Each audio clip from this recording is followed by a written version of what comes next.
ಹುಬ್ಬಳ್ಳಿ ಇಂದು ಅಕ್ಷರಶಃ ಬೆಂಕಿಯುಂಡೆಂತಾಗಿತ್ತು. ವಿದ್ಯಾರ್ಥಿಗಳ ಆಕ್ರೋಶ ಮುಗಿಲು ಮುಟ್ಟಿತ್ತು. ಕಾಲೇಜು ಕ್ಯಾಂಪಸ್ ಅಲ್ಲಿ ಹಾಡಹಗಲೇ ನಡೆದ ಭೀಕರ ಹತ್ಯೆಯನ್ನ ಖಂಡಿಸಿ ವಿದ್ಯಾರ್ಥಿಗಳು ಬೀದಿಗಿಳಿದಿದ್ರು.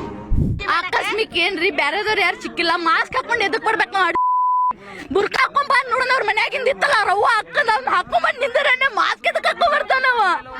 ಅಷ್ಟೇ ದಮ್ ಇತ್ತಂದ್ರ ಅವ್ರ ಮನ್ಯಾಗ ಹೋಗ್ತಾನ ಹಾಕಿನ ಮದ್ವೆ ಹಾಕಿನ ಅಂತ ಹೇಳಿ ನೋಡು. ನಮ್ಗ ದಮ್ ಬೇಕಲ್ರಿ, ಅದ ಅವ್ರು ಹುಟ್ಟಿರ್ತಾರಲ್ಲ ಅಲ್ಲೇ ದಮ್ ಇರುದಿಲ್ಲ ಅವ್ರಿಗೆ. ಮೇನ್ ಅಂದ್ರ ನಮಗೇನ್ ಮಾತಾಡ್ತಾರ ಅವ್ರು ಬಂದ. ಹುಬ್ಬಳ್ಳಿಯಲ್ಲಿ ಹತ್ಯೆಯಾದ ವಿದ್ಯಾರ್ಥಿನಿ ನೇಹಾ MCA ಮೊದಲ ವರ್ಷದ ವಿದ್ಯಾರ್ಥಿನಿ. ಈಕೆಯನ್ನು ಭೀಕರವಾಗಿ ಹತ್ಯೆ ಮಾಡಿದವನು ಫಯಾಜ್ ಎನ್ನುವ ಮುಸ್ಲಿಂ ಯುವಕ. ಈ ಘಟನೆ ನಡೆದ ಕೆಲವೇ ಗಂಟೆಗಳಲ್ಲಿ ನಮ್ಮ ರಾಜ್ಯದ ಗೃಹ ಸಚಿವರು ಬೆಂಗಳೂರಲ್ಲಿ ಕುಳಿತು ಒಂದು ಬೀಸು ಹೇಳಿಕೆ ಕೊಟ್ಟು ಬಿಟ್ಟರು. ಇದು ವೈಯಕ್ತಿಕ ಹಿನ್ನೆಲೆಯಲ್ಲಿ ನಡೆದ ಕೊಲೆ. ಈ ಕೊಲೆಯ ಹಿಂದೆ ಲವ್ ಜಿಹಾದ್ ತರದ ಯಾವುದೇ ಸಂಚು ಗಿಂಚು ಇಲ್ಲ ಅಂತ ಫರ್ಮಾನು ಹೊರಡಿಸಿಬಿಟ್ರು. ಅಷ್ಟಕ್ಕೆ ಅವರು ನಿಲ್ಲಲಿಲ್ಲ. ಮರುದಿನ ಬೆಳಗ್ಗೆ ಮತ್ತೆ ಈ ಬಗ್ಗೆ ಮಾತನಾಡಿದ್ದಾರೆ. ಇಬ್ಬರು ಪರಸ್ಪರ ಪ್ರೀತಿಸ್ತಾ ಇದ್ರು. ಆದರೆ ಹುಡುಗಿ ನಿಧಾನವಾಗಿ ಆ ಹುಡುಗನಿಂದ ದೂರ ಹೋಗೋಕೆ ನೋಡಿದ್ಲು. ಆಗ ಆ ಹುಡುಗ ಹೋಗಿ ಈ ತರ ಕೊಲೆ ಮಾಡಿದ್ದಾನೆ ಅನ್ನುವ ಸುದೀರ್ಘ ವಿವರಣೆ ಅವರದ್ದು. ಇನ್ನು ಮುಂದುವರೆದು, ಈ ಬಗ್ಗೆ ನನಗೆ ಪೂರ್ಣ ಮಾಹಿತಿ ಗೊತ್ತಿಲ್ಲ, ಪೊಲೀಸರು ಎಲ್ಲಾ ಆಯಾಮಗಳಲ್ಲೂ ತನಿಖೆ ಮಾಡ್ತಾರೆ ಬಿಡಿ ಅಂತಲೂ ಹೇಳಿದ್ರು. ಲವ್ ಅಫೇರ್ಸ್ ಇತ್ತು ಅಂತೇಳಿ ಆ ಹುಡುಗಿ ಬೇರೆ ಯಾರಿಗೋ ಪ್ರೀತಿಸ್ತಾ ಇದ್ದಾಳೆ ಅಂತೇಳಿ ಅವರು ಶಂಕೆ ಮಾಡಿದ್ದಾರೆ ಅಂತ ಹೇಳಿ ಸಸ್ಪಿಷನ್. ಹಾಗಾಗಿ ಹೋಗಿ ಅವನು ಸ್ಟ್ಯಾಪ್ ಮಾಡಿರುವಂಥದ್ದು. ಪ್ರಶ್ನೆ ಏನಂದ್ರೆ, ಪೂರ್ಣ ಗೊತ್ತಿಲ್ಲ ಅಂದ ಮೇಲೆ ಗೃಹ ಸಚಿವರಾಗಿರುವಂತವರು ಇಂಥ ಬೀಸು ಹೇಳಿಕೆ ಕೊಡೋದ್ಯಾಕೆ? ತನಿಖೆಯ ದಿಕ್ಕನ್ನು ಫಿಕ್ಸ್ ಮಾಡೋಕೆ ಗೃಹ ಸಚಿವರು ಮುಂದಾಗಿದ್ದಾರಾ? ಗೃಹ ಸಚಿವರೇ ತನಿಖೆಯ ಅಜೆಂಡಾ ಫಿಕ್ಸ್ ಮಾಡೋದಾದ್ರೆ ಹುಬ್ಬಳ್ಳಿ ಪೊಲೀಸರು ಯಾಕೆ ಬೇಕು? ಈ ಎಲ್ಲ ಪ್ರಶ್ನೆಗಳಿಗೆ ಈಗ ಉತ್ತರ ಬೇಕಿದೆ.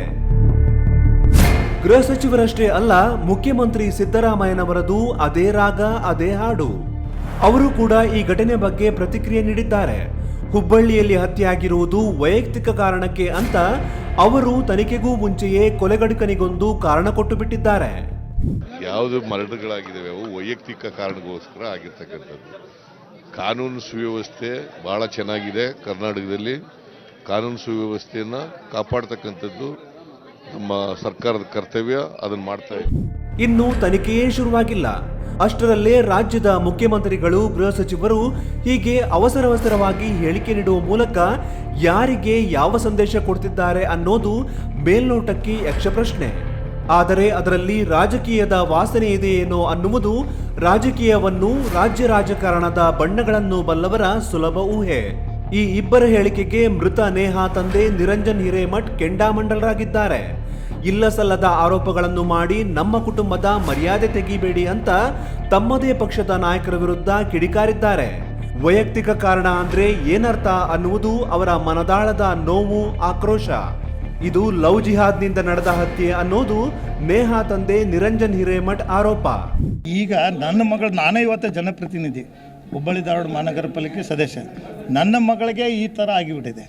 ಯಾವುದೋ ರೀತಿಯಿಂದ ಆಕಿ ನೆಗೆಟಿವ್ ರೆಸ್ಪಾನ್ಸ್ ಕೊಟ್ಟಿದ್ದಕ್ಕೆ ಈ ಕ್ರೂರತನ ಉಪಯೋಗ ಮಾಡಿದ್ದಾರೆ. ಅದೇ ರೀತಿ ಅಮಾಯಕ ಮಕ್ಕಳನ್ನ ಹೆಂಗೆ ಬಲಿ ತಗೋಬಾರ್ದು. ಈ ಲವ್ ಜಿಹಾದ್ ಅನ್ನೋದು ಏನಿದೆ ಅಲ್ಲ, ಇದು ಮೋಸ್ಟ್ ಪ್ರಾಪರ್ಲಿ ಭಾಳ ವಿಸ್ತಾರವಾಗಿ ಹೋಗ್ತಾ ಇದೆ ಅಂತ ನನಗೂ ಅನ್ಸತ್ತೆ. ಒಬ್ಬಾಕೆ ಮಗಳು, ಒಬ್ಬನೇ ಮಗ, 2 ಕಣ್ಣಿದ್ದಂಗೆ ನನಗೆ 25 ವರ್ಷದಿಂದ ಒಂದು ದಿವಸ ಕಣ್ಣೀರು ಹಾಕಿಲ್ಲ. ಆ ರೀತಿ ನಾನು ಬಂದವನೇ. ಇವತ್ತು ನನ್ನ ಮನೆಗಿಂತ ದುಃಖ ಬಂದೈತಿ. ಏನು ಬೇಡ್ಲಕ್ಕೋ ಗೊತ್ತಿಲ್ಲ, ಬಟ್ ಆಗಿದೆ. ನಾನು ಎಲ್ಲರಿಗೆ, ಪಾಲಕರಿಗೆ ಹೇಳ್ತೀನಿ, ಎಲ್ಲ ತಾಯಂದರಿಗೆ ಹೇಳ್ತೀನಿ, ತಮ್ಮ ಹೆಣ್ಣು ಮಕ್ಕಳನ್ನ ಕಲ್ಸಕ್ಕೆ ನೀವು ಕಳಿಸ್ರಿ ಅಂದರೆ ತಾವು ಕೂಡ ಕಾಲೇಜ್ಗೆ ಹೋಗಿ ತಮ್ಮ ಮಗಳು ಏನು ಮಾಡತ್ತಾಳ, ಅವ್ರ ಹಿಂದೆ ಯಾರು ಬಿದ್ದಾರೋ ಏನೋ ಅಂಥೇಳಿ ತಾವು ಕೂಡ ಗಮನ ಹರಿಸ್ಬೇಕು. ಈ ರೀತಿ ನನ್ನ ಮಗಳಿಗೆ ಆದಂಗೆ ಇನ್ನೊಬ್ಬರ ಮಗಳಿಗೆ ಆಗಬಾರ್ದಂತ ನಾನು ಕಳ್ಕಳಿಂದ ಪ್ರಾರ್ಥಿಸ್ತೀನಿ.